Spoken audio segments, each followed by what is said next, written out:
ஒன்றிய அரசு. எதை கேட்டாலும் அவர்கள் நாங்கள் தர முடியாது என்கிறார்கள். எங்களுடைய திட்டத்துக்கு கட்டுப்பட்டால், எங்களுடைய கொள்கைகளை ஏற்றுக்கொண்டால் நாங்கள் நிதி தருவோம் என்று ஒரு அமைச்சரே வந்து இங்கே சொல்லியிருக்கிறார். இல்லை என்றால் தரமாட்டோம் என்று சொல்லியிருக்கிறார். மாநிலங்களை வஞ்சிக்கிறார். இப்படிப்பட்ட ஒரு அரசு ஒன்றியத்தில் இருக்கும் பொழுது இதையும் மீறி பல்வேறு திட்டங்களை, எங்களுக்கு எங்கள் மக்கள்தான் முக்கியம், தமிழ்நாட்டு மக்கள் தான் முக்கியம் என்ற அளவிலே எங்களுடைய தமிழக அரசை எங்களுடைய முதலமைச்சர் தளபதி மு.க. ஸ்டாலின் அவர்கள் சிறப்பாக நடத்தி செல்கிறார். ஒன்றிய அரசு எந்த ஒத்துழைப்பையும் தரவில்லை. ஒன்றிய அரசை பொறுத்தவரை தமிழ்நாட்டுக்கு வஞ்சகம் செய்கிற, துரோகம் செய்கிற அரசாக இருக்கிறது. ஒரு நாட்டின் பிரதமரே இங்கு வந்து எய்ம்ஸ் என்ற ஒரு மருத்துவ கல்லூரியை கட்டுவதற்கு அடிக்கல் நாட்டிவிட்டு இன்று வரை அங்கே எய்ம்ஸ் மருத்துவமனை வரவில்லை, மருத்துவக் கல்லூரி வரவில்லை என்றால் யாரை ஏமாற்ற பிரதமர் வருகிறார் என்பதை புரிந்து கொள்ள வேண்டும்.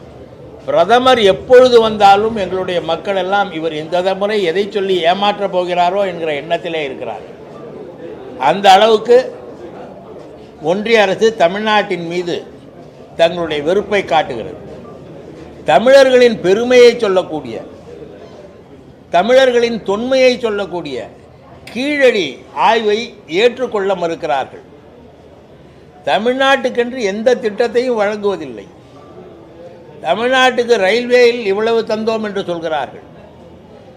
ராமேஸ்வரம் ரயில் நிலையத்தை புனரமைப்பதற்கு 8 கோடி ரூபாய் ஒதுக்கினார்கள். காசி ரயில் நிலையத்தை புனரமைப்பதற்கு 100 கோடி ரூபாய் ஒதுக்கியிருக்கிறார்கள். இப்படி தமிழ்நாட்டுக்கென்றால் ஒரு வகையிலும், வட மாநிலங்களுக்கென்றால் ஒரு வகையிலும் செயல்படுகிற ஒரு அரசாக ஒன்றிய அரசு விளங்குகிறது.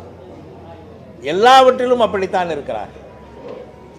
எனவே இந்த பாஜக அரசு தமிழ்நாட்டை திட்டமிட்டு புறக்கணிக்கிறது, மதக்கலவரங்களை ஏற்படுத்துகிறது, இந்த நாட்டு அரசியலமைப்பு சட்டத்தை மீறுகிறது.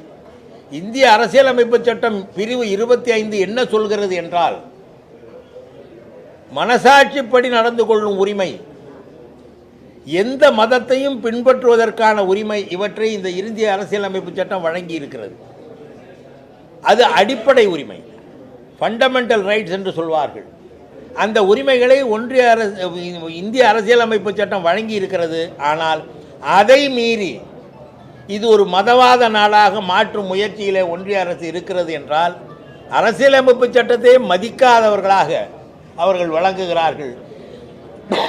இது போன்ற விஷயங்களில் தேவையில்லாத குழப்பத்தை உருவாக்குகிற அரசாக, மக்களிடம் ஒரு அமைதியையும் ஒரு ஒற்றுமையையும் குலைக்கிற ஒரு அரசாக இருக்கிறது. இந்த பிரச்சாரத்தை, இதற்கு எதிரான பிரச்சாரத்தை, எங்களுடைய சாதனை குறித்த பிரச்சாரத்தை எங்களுடைய கழகத்தின் முன்னணி சொற்பொழிவாளர்கள் 22 பேர் எல்லா மாவட்டங்களுக்கும் சென்று, தொகுதி வாரியாக சென்று அந்த மக்களிடையே எடுத்து சொல்ல இருக்கிறார்கள் என்பதற்காகத்தான் இந்த ஏற்பாடு. தமிழ்நாடு தலைகுனியாது என்ற தலைப்பிலே இந்த பிரச்சார பயணம் மேற்கொள்ளப்படுகிறது. விலைவாசி உயர்வு, இந்த மாதிரியான விலைவாசி உயர்வு, இந்த மாதிரியான விஷயங்கள்ல தமிழ்நாட்டு மக்கள் வஞ்சிக்கப்படுகிறார்கள் என்பதை மக்களிடத்தில் கொண்டு போய் சேர்க்கக்கூடிய வகையில அதிமுக ஒரு பிரச்சாரத்தை முன்னெடுத்து கடந்த ஒரு 3 நாளா பண்ணிட்டு இருக்காங்க. அதுக்கு ஈடு கொடுக்க தான் இந்த பிரச்சாரத்தை அதிமுக வந்து முதல் பாஜக கூட்டணியில் இருக்கிறாங்க.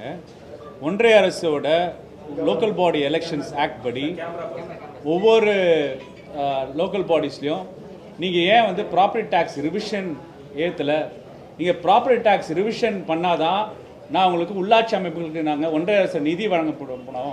இது உள்ளாட்சி அமைப்புகளோட ரிஃபார்ம்ஸை வந்து, அதாவது வரி போடுறத ரிஃபார்ம்ஸை வந்து ஏன் வந்து நீங்கள் நடைமுறைப்படுத்துறது தொடர்ந்து ஒன்றிய அரசு நிர்பந்தத்தின் காரணத்தினால் இந்த ப்ராப்பர்ட்டி டேக்ஸ் வந்து போட்டது வந்து, அதாவது அந்த ஸ்லாப் வச்சு அதிலே சில தளர்வு ஏற்படுத்தி ப்ராப்பர்ட்டி டேக்ஸ் ஸ்லாப் போட்டிருக்கு. உண்மையிலே அதிமுக அரசுக்கு அவ்வளோ அக்கறை இருந்தால் அவங்களோட கூட்டணி சேர்ந்த ஆளுகின்ற ஒன்றிய அரசு பாஜக அரசிடம் இந்த ரிஃபார்ம் சொல்றீங்களே, இந்த ப்ராப்பர்ட்டி டாக்ஸ் ரிவிஷன் விஷயத்தை நீங்க வித்ட்ரால் பண்ணுங்க என்ற பிரச்சார பயணம்லாம் இல்லை. அவங்க போன் பண்ணி கூப்பிட்டு அவங்க கூட்டணி அரசு கிட்ட சொன்னாலே போதுன்ற. நான் அரசியல் ரீதியான ஒரு கூட்டணியாகத்தான் பொதுவாக அந்த தேர்தல் நேரத்தில் வைக்கிறாங்க, கொள்கை ரீதியாக இல்லைன்ற ஒரு இதை முன்வைக்கிறாங்க. அப்படி இருக்கும்போது பாஜக அதிமுக கூட்டணி அதை வச்சு தான் நியாயப்படுத்தணும்.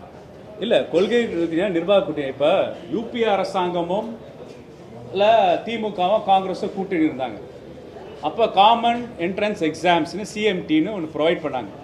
அந்த காமன் என்ட்ரன்ஸ் எக்ஸாம் வந்து இது தேவையில்லை, தமிழ்நாட்டுக்கு தேவையில்லைன்னு அப்போது இருக்கிற ஹெச்ஆர்டி மினிஸ்டருக்கு தமிழ்நாட்டு முத்தமிழ் கலைஞர் லெட்டர் எழுதினார். யூபிஐ சேர்மனுக்கு லெட்டர் எழுதினாங்க.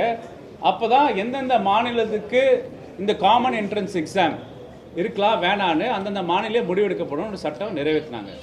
இது கொள்கை கூட்டணி இல்லை, அந்தந்த மாநிலங்களுக்கு தேவையான பின்புலங்களை நிறைவேற்றுறதுக்கான விஷயத்தை அந்த மாநிலங்கள் முடிவெடுக்கிறோம் என்ற உரிமை நிலைநாட்டத்துக்கு எடுத்துக்காட்ட சொல்கிறாங்க.